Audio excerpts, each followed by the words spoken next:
Alhamdulillahirabbil alamin. Wa bihi nasta'inu ala umuri dunya waddin. Sallallahu wasallam ala sayyidil mursalin habibina Muhammadin wa ala alihi wa ashabihi wa man tabi'ahum bi ihsanin ila yaumil amma ba'du.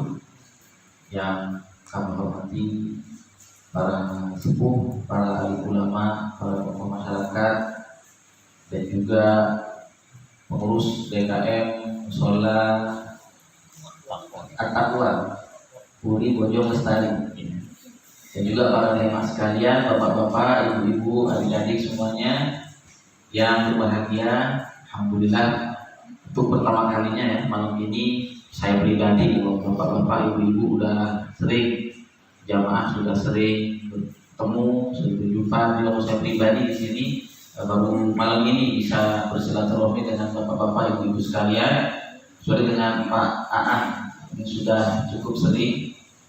Alhamdulillah, insya Allah silaturahmi kita di malam hari ini termasuk salah satu keberkahan. Insya Allah silaturahmi kita ini termasuk salah satu wasilah di mana kita juga nanti akan saling memberi syafaat di hari kiamat. Karena guru-guru kita mengajarkan, dan sebenarnya juga yang disampaikan guru-guru kita itu bahwa di hari kiamat nanti yang bisa memberi syafaat itu bukan cuma Rasulullah SAW, bukan cuma para nabi, bukan cuma ulama, bahkan orang biasa juga itu bisa memberi syafaat kepada sesama. Karena dalam sebuah hadis Nabi Muhammad SAW, beliau itu pernah menyebutkan bahwa di hari kiamat itu kita nanti kalau Allah takdirkan masuk surga, di surga itu kita akan cari orang-orang yang dulu kenal sama kita, orang-orang yang dulu sempat hidup bareng dengan kita di dunia, kita cari itu nanti di surga. Kalau nggak ketemu, kita akan datang kepada Allah, menghadap kepada Allah, kita tanya, ya Allah, saya kenal bulan di Musola At-Taqwa, tapi kok saya cari-cari nggak ada. Maka Allah Subhanahu Wa Taala akan berfirman, memerintahkan, coba cari sekali lagi. Jadi kita cari, kalau benar-benar nggak ketemu lagi, maka Allah akan izinkan kita untuk bisa melihat penghuni neraka. Kalau misalnya naudzubillah ada kenalan kita yang dulu mungkin sholat jamaah di samping kita, di depan kita, beribadah bersama dengan kita, kalau misalnya kelihatan termasuk penghuni neraka, maka Allah akan berfirman kepada kita, silahkan diberikan syafaat, karena dulu pernah berbuat kebaikan bersama-sama, karena dulu pernah taklim bersama-sama, pernah jamaah bersama-sama. Makanya pentingnya kita hadir di majlis taklim seperti ini, sholat berjamaah di masjid itu salah satunya seperti itu. Karena kita nggak tahu bagaimana nasib kita di akhirat, tapi insya Allah dengan salah satu wasilah ini kita bisa saling menolong, saling memberi syafaat insya Allah di hari kiamat. Dan juga alhamdulillah di malam hari ini kita sudah masuk tanggal 20 bulan Dzulqa'dah. Kalau Masehinya masih 19 Juni, tapi kalau Hijriah kita sudah 20 Dzulqa'dah. Dzulqa'dah ini adalah bulan di antara bulan Sya'ban, Syawal dengan Dzulhijjah. Dan termasuk bulan ini adalah bulan haji. Allah berfirman dalam Al-Qur'an, a'udzubillahi minasyaitonir rajim, al-hajju ashhurun ma'lumat. Haji itu adalah bulan-bulan tertentu. Apa saja bulan haji? Bulan haji itu ada 3. Bulan Syawal, bulan Dzulqa'dah, sama bulan Dzulhijjah.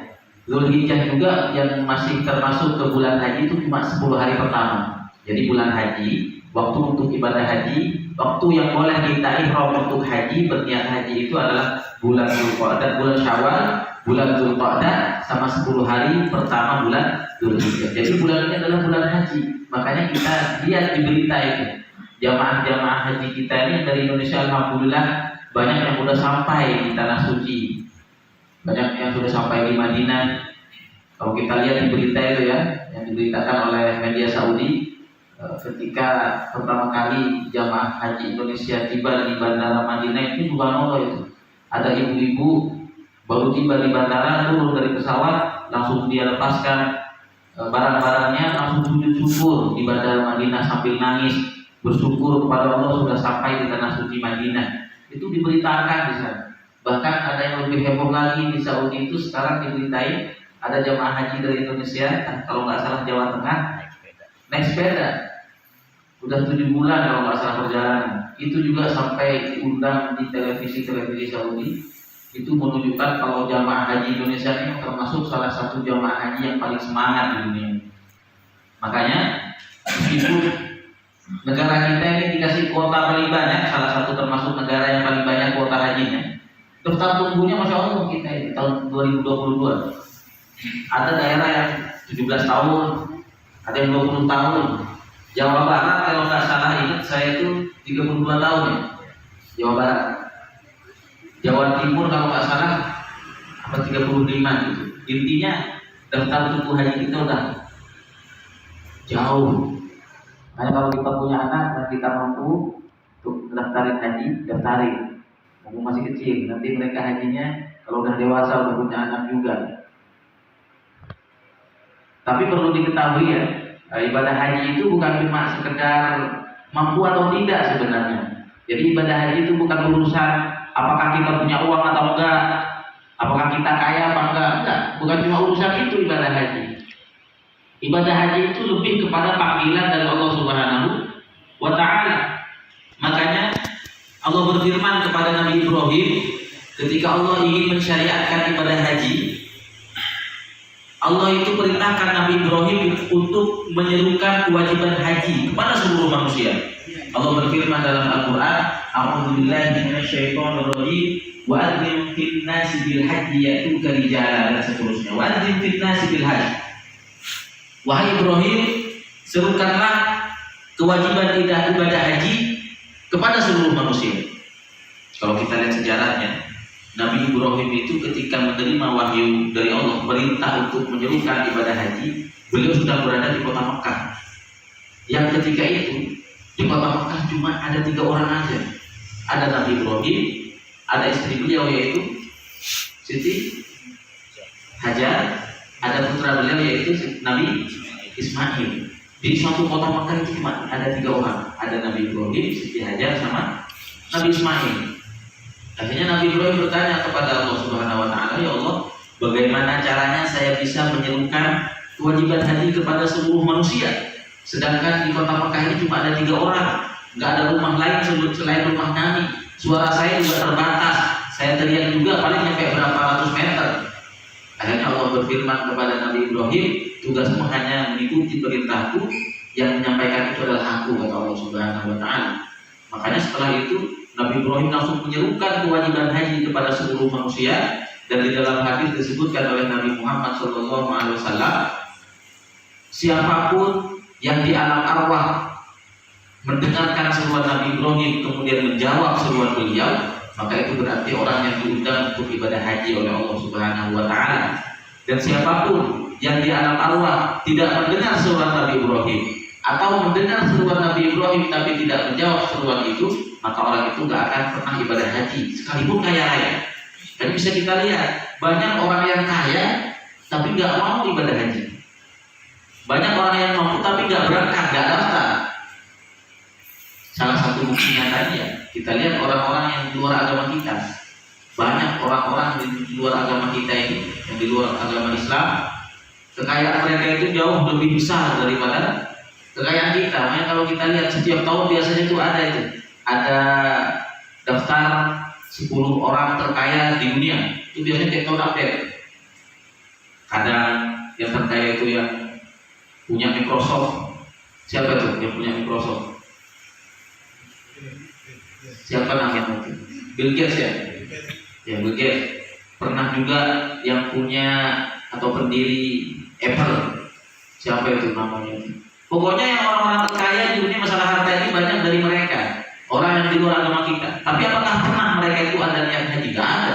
Jangankan haji, gimana aja gak punya kepada Allah Subhanahu wa Ta'ala, kepada Rasul Sallallahu Alaihi Wasallam.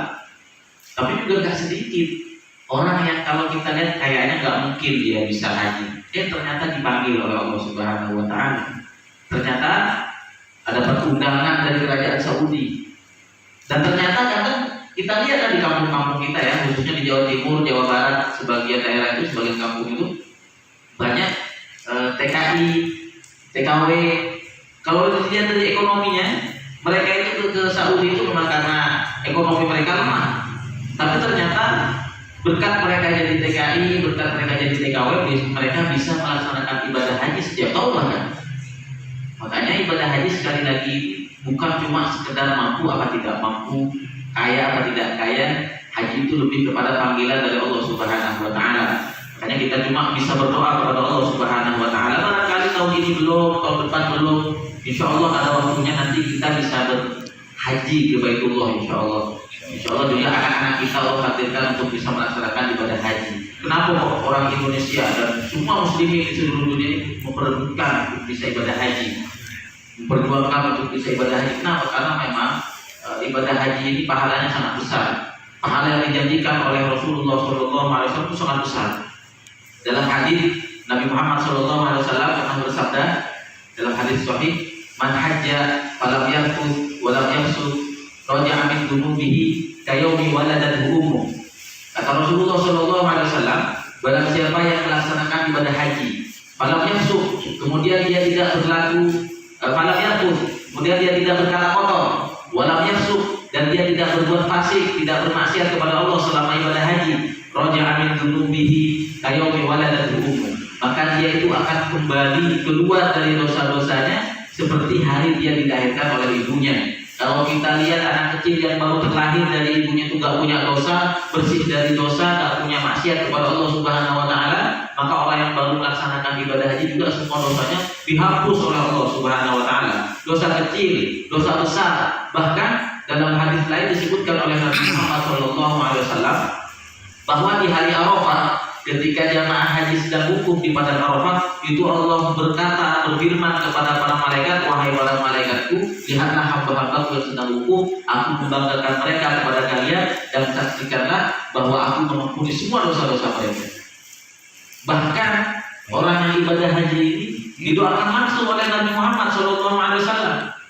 Nabi Muhammad langsung berdoa, "Allahumma ighfir lil hajj wa liman istaghfara lahumul hajj." Ya Allah, ampunilah orang yang melakukan ibadah haji, dan juga ampunilah orang yang dimintakan ampun oleh orang yang ibadah haji.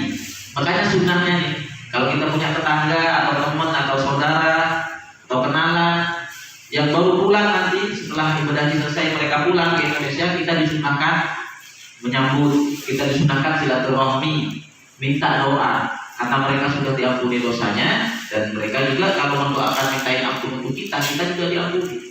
Itu doanya Rasulullah SAW. Minta doa, minta istighfar. Kalau ada air zam-zamnya, kita minta air zam-zamnya, karena dari air zam-zam itu ada keberkahan dari Allah Subhanahu wa Ta'ala. Karena air zam-zam ini adalah salah satu air yang memang gak ada tandingannya.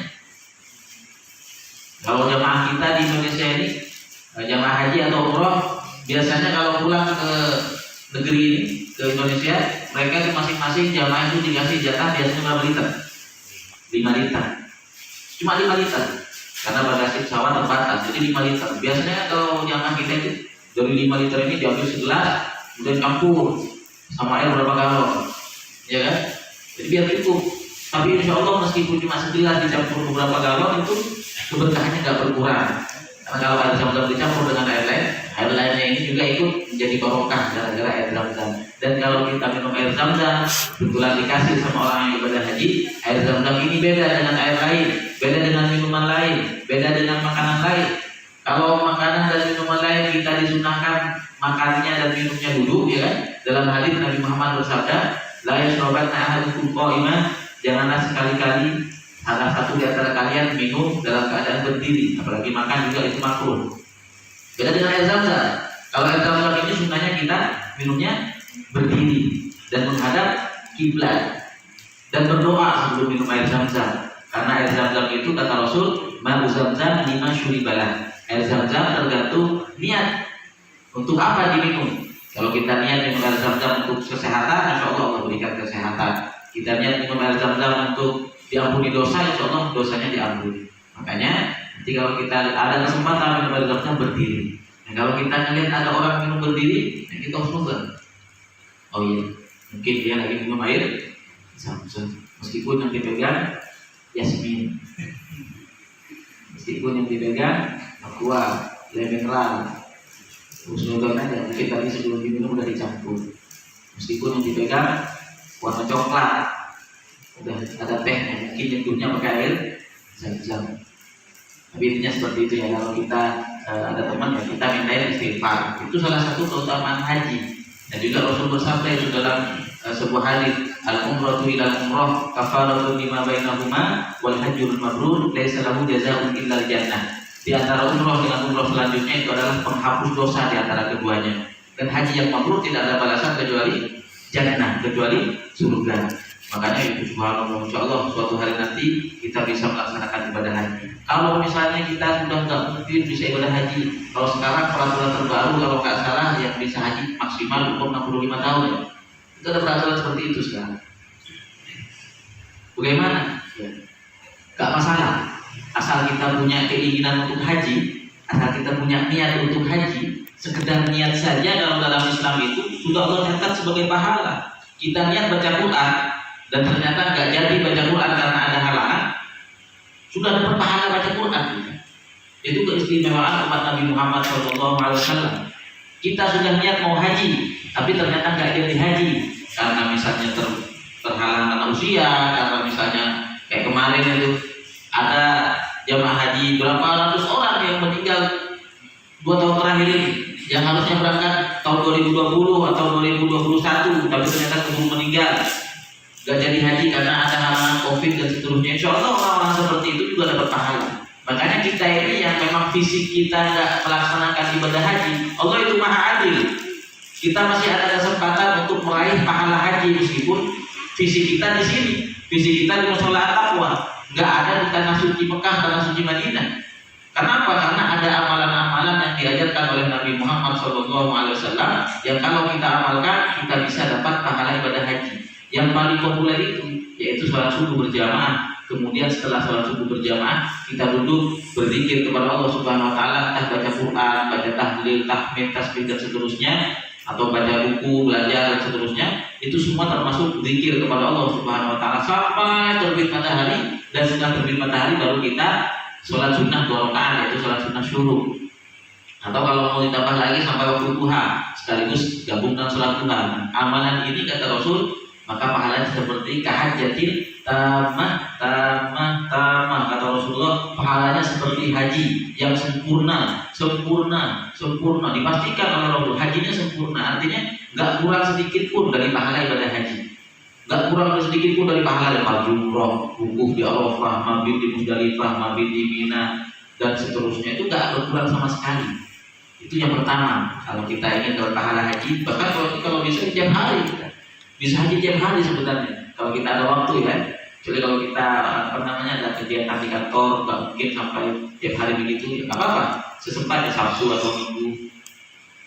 Rugi kalau sudah diajarkan oleh Rasulullah SAW untuk berpahala haji tapi sama sekali tidak kita amalkan. Minimal kita punya target. Saya pokoknya dalam seminggu harus sekali haji. Ya apa? Targetkan hari Minggu. Itu yang pertama. Yang kedua, hadir majelis taklim seperti ini. Dalam hadis yang diriwayatkan oleh Imam Tirmidzi, Nabi Muhammad bersabda, "Man ghada ilal masjid la yuridu bidzalika illa liyata'allama khairan aw liyu'allimahu kana lahu kahajjatin." Atau kama qala Rasulullah sallallahu alaihi wasallam. Barang siapa yang pergi ke suatu masjid untuk dan tidak ada niat lain kecuali untuk belajar kebaikan atau mengajarkan kebaikan, maka baginya sama seperti pahala ibadah haji. Ini juga salah satu keutamaan kita hadir majelis ilmu. Selain kita dapat ilmu, selain silaturahmi, selain juga nanti dalam hadis lain disebutkan pahala dosa-dosa kita setelah kita selesai majelis ilmu dihapus oleh Allah Subhanahu Wa Taala. Keutamaan yang lain adalah bahwa kita juga dapat pahala haji dari Allah Subhanahu Wa Taala. Makanya kalau ada kesempatan DKM di sini mengadakan majelis taklim, selagi kita sempat, apa salahnya kita duduk sekedar tak nyampe sejam demi meraih pahala ibadah haji. Itu yang kedua. Yang ketiga, birrul walidain, berbakti kepada kedua orang tua. Ini kita yang masih punya orang tua nih, khususnya adik-adik nih, orang tuanya masih ada. Kita barangkali yang juga orang tuanya masih ada, entah itu ayah atau ibu atau dua-duanya. Kalau kita masih bisa berbakti, semampu kita berbakti. Maka dengan berbakti kita itu insya Allah kita juga akan diberikan pahala haji. Karena pernah suatu hari ada seorang sahabat datang kepada Rasulullah, ya Rasulullah, izinkan aku untuk berjihad, ikut berperang bersamamu. Maka kata Rasulullah, apakah orang tua masih ada? Orang ini bilang, ya Rasulullah, ibu saya masih ada, tapi ayah saya sudah meninggal, ibu masih hidup. Kata Rasulullah SAW, fattaqillaha biha. Bertakwalah kepada Allah terhadap ibu. Artinya berbaktilah kepada ibumu itu. Fa in fa'alta dzalik, kalau kamu berbakti kepada ibumu, fa'anta hajjun, maka kamu itu seperti orang yang melaksanakan ibadah haji, wa mu'tamir, dan seperti orang yang umrah, wa mujahid, dan seperti orang yang jihad di jalan Allah Subhanahu wa taala. Makanya kalau kita masih bisa berbakti kepada orang tua, berbakti. Jangan sampai menjadi anak yang durhaka, alhamdulillah. Kalau kita orang tua kita sudah meninggal, gimana cara kita berbakti? Kita udah nggak bisa memberi harta kepada orang tua kita. Masih ada orang tua kita yang sudah meninggal, masih ada cara bagi kita untuk berbakti kepada mereka. Salah satunya adalah dengan memintakan ampun untuk mereka, mendoakan kebaikan untuk mereka, bersedekah atas nama orang tua kita. Ini semua termasuk salah satu bakti kita kepada orang tua yang sudah meninggal. Termasuk juga menyambung tali silaturahmi yang dahulu sering disambung oleh orang tua kita ketika masih hidup. Itu juga sama, termasuk bakti kita kepada orang tua. Makanya sekali lagi, berbakti kepada orang tua itu adalah salah satu amalan yang bisa memberikan kita pahala ibadah haji. Itu salah satu yang ada di bulan-bulan ini, bulan Dzulqa'dah dan bulan Dzulhijjah adalah ibadah haji. Kemudian juga nanti di bulan Dzulhijjah itu kita akan menghadapi ada namanya Idul Adha, ada hari tasyrik. Dan di hari raya Idul Adha dan hari tasyrik ini ada salah satu ibadah khusus di hari-hari itu, di 4 hari, yaitu apa? Ibadah kurban. Ibadah kurban. Nah, kalau biasanya kalau di musola-musola, di masjid-masjid ini udah mulai buka pendaftaran, itu siapa yang mau kurban, satu kambing harganya sekian, satu sapi harganya sekian, kalau patungan 7 orang sekian, itu sudah mulai. Kenapa? Karena di 4 hari ini ada salah satu ibadah yang istimewa, bahkan ibadah ini disebutkan oleh Allah dalam Al-Quran. Allah berfirman dalam Al-Quran, a'udzubillahi minasyaitonir rajim, fasholli li rabbika wanhar. Maka sholatlah untuk Tuhanmu, yaitu sholat Idul Adha, wanhar, dan sembelihlah binatang kurban. Itu ibadah kurban ini disebutkan langsung oleh Allah Subhanahu wa taala dalam Al-Qur'an. Bahkan langsung dicontohkan oleh Nabi Muhammad SAW. Beliau itu setiap Idul Adha berkurban dan beliau sendiri yang memotong hewan kurbannya. Itu mencontohkan kepada kita. Nah, ibadah kurban ini tentunya yang namanya ibadah dalam Islam itu ada fikihnya ya. Ada tata caranya, ada syarat-syaratnya, ada rukunnya, ada niatnya dan seterusnya. Insyaallah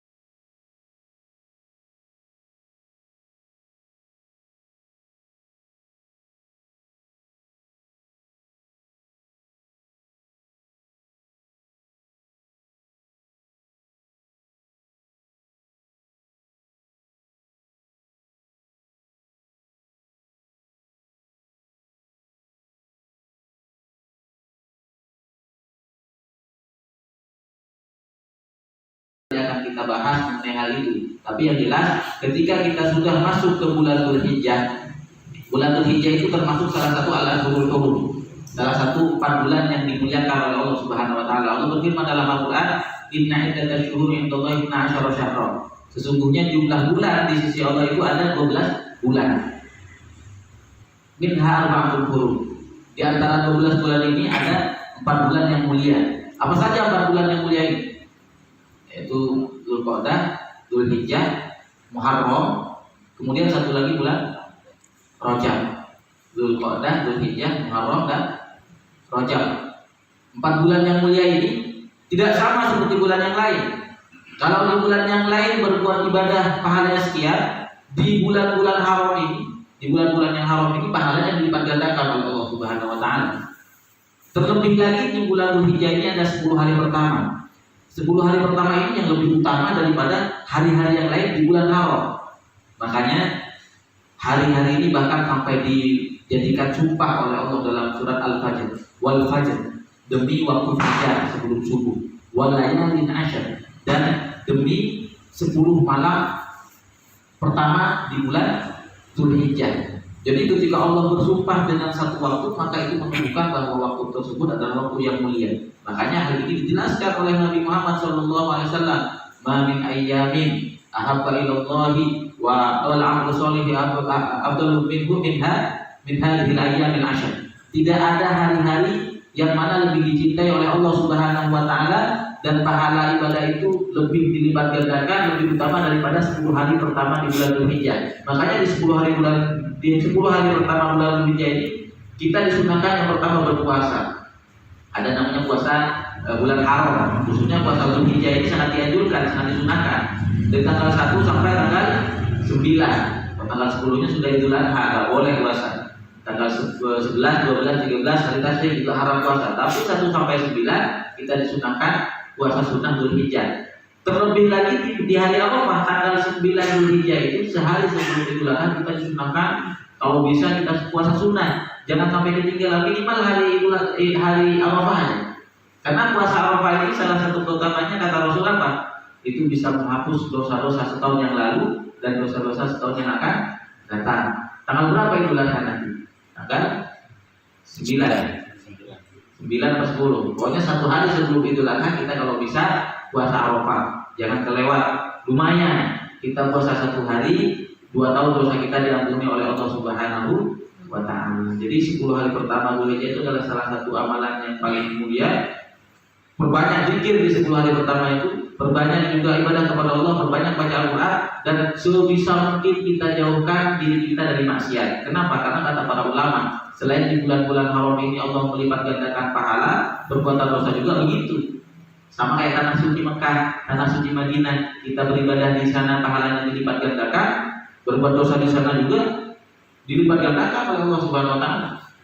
Jangankan berbuat dosa kalau di tanah suci ini Allah berfirman, "Wa may yurid fihi ilhadin bidzulmin nudzikhu min adzabin alim." Sekedar ada niat buruk aja kalau di tanah suci itu Allah balas, Allah kasih dosa juga itu, Allah kasih balasan juga, Allah kasih siksaan juga, dan itu terbukti.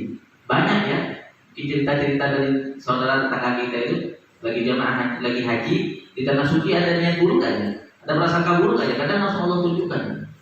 Ada perasaan sombong aja dikit, itu Allah tunjukkan. Pernah ketika kita umroh ketika itu pembimbingnya itu sudah entah tiap bulan umroh barangkali.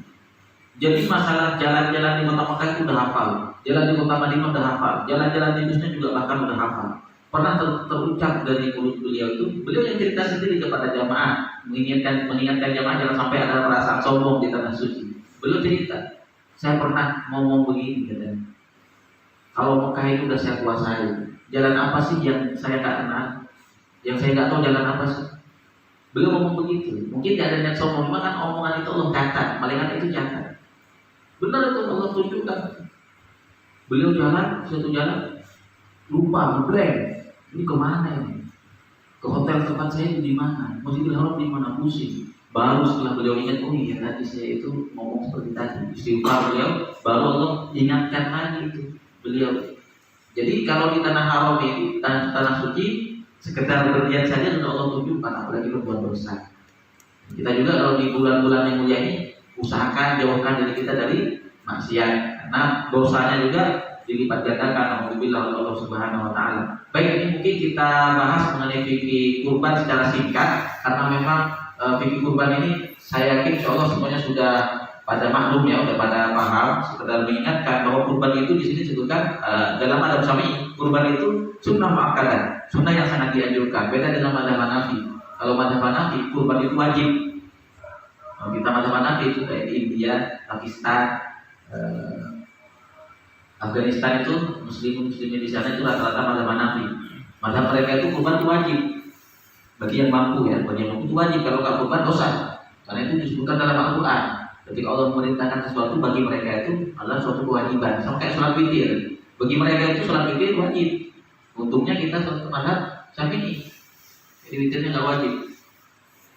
Jadi hukumnya sunnah. Yang sering jadi pertanyaan kadang, kalau kita belum akikah gimana Ustaz? Dahuluin akikah atau kurban dulu? Ini juga ulama beda pendapat. Ada yang bilang akikah dulu. Kenapa? Karena akikah itu adalah istilahnya untuk menembus diri kita yang tergadai. Kan dalam hadis begitu, bahwa setiap muslim itu tergadai dengan akikahnya.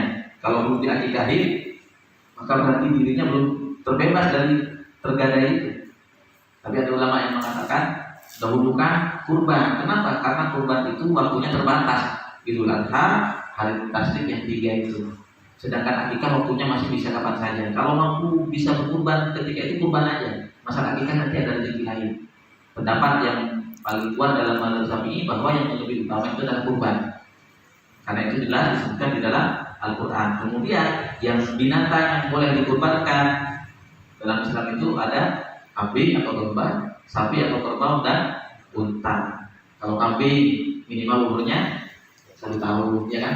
Kalau sapi minimal 2 tahun. Kalau unta juga minimal 2 tahun. Satu kambing bisa untuk 1 orang, satu sapi bisa untuk 7 orang, satu unta bisa untuk 7 orang. Lebih utama mana? Misalnya di satu keluarga ada 7 orang, mending 1 sapi apa masing-masing 1 kambing 1 kambing? Lebih baik yang mana? Nah, kalau dalam mazhab Syafi'i lebih baik masing-masing 1 kambing daripada 1 sapi keroyokan. Mending 1 orang 1 kambing, jadi 7 kambing. Itu dalam mazhab Syafi'i. Kemudian nggak semua kambing, nggak semua sapi bisa dipakai buat kurban. Ada 4 jenis kambing atau sapi atau unta yang nggak boleh dipakai untuk kurban. Al-awra, yang picek ya, sapi yang nggak bisa melihat, matanya 1 atau dua-duanya buta, bahkan itu nggak boleh. Wal arja, yang pincang. Kalau sapi atau kambingnya pincang nggak boleh, tidak sah. Wal marid atau sapi yang penyakit, yang sedang sakit dan penyakitnya itu terlihat jelas. Jangan sekarang akhir-akhirnya ada penyakit apa itu? Iya, itu kalau penyakitnya kelihatan, artinya penyakitnya nggak bisa dibuat kurban. Makanya sampai saya baca berita itu harga sapi sampai 2 juta, lebih murah dari kambing. Karena penyakitan nggak bisa dibuat kurban. Tapi insya Allah kalau di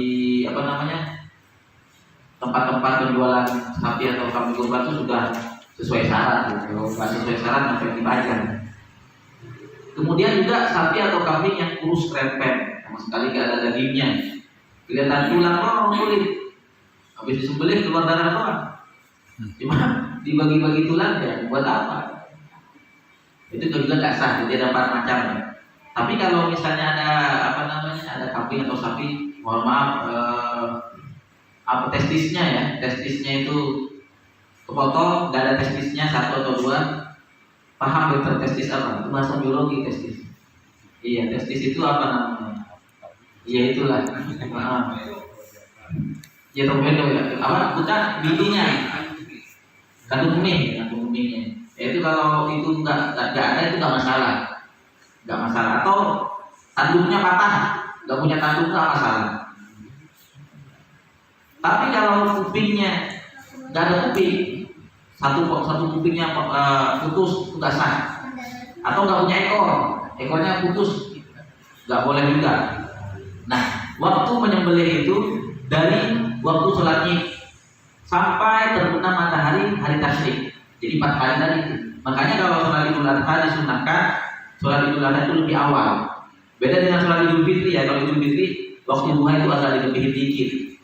Tapi kalau Idul Adha disunahkan tuh ketika waktu duha langsung segera. Agar apa? Agar waktu nyembelihnya itu lebih luas. Khususnya kalau masalah tahun kemarin atau 2 tahun yang lalu ya, Idul Adha-nya hari Jumat. Itu tanggung tuh, banyak yang nyembelihnya malah di besokan harinya. Meskipun sebenarnya nyembelih kurban itu lebih baiknya di hari raya Idul Adha-nya. Kalau sempat, kalau bisa di hari Idul Adha-nya, kalau enggak ya besokannya. Jadi waktunya 4 hari, Idul Adha, hari tasyrik pertama, kedua, dan ketiga, sampai matahari terbenam. Kalau misalnya sampai matahari terbenam tapi belum sembelih, kebesokannya udah bukan hari tasyrik, ya udah, itu jatuhnya bukan kurban tapi sedekah biasa. Kemudian disunahkan ketika menyembelih itu 5 hal. Yang pertama baca bismillah, menyebut nama Allah, kemudian sholawat kepada Rasulullah, menghadap kiblat, sunnah. Takbir, baca takbir, dan doa agar diterima. Biasanya kan kalau juru sembelih itu kan jagalnya itu biasanya baca doa bismillah, Allahu akbar, Allahumma shalli ala sayyidina Muhammad wa ala sayyidina Muhammad, Allahumma taqabbal hadza an bulan. Itu sunnah. Ada kiblat dan baca doa seperti tadi. Insyaallah kalau bukan jagal sudah pengalaman tiap tahun sering baca. Tapi kalau bisa nih kita yang kurban, kalau kita yang kurban, sunahnya kita sendiri yang disembelih. Karena itu dicontohkan oleh Rasulullah SAW. Belum kalau kurban harus sembelih sendiri.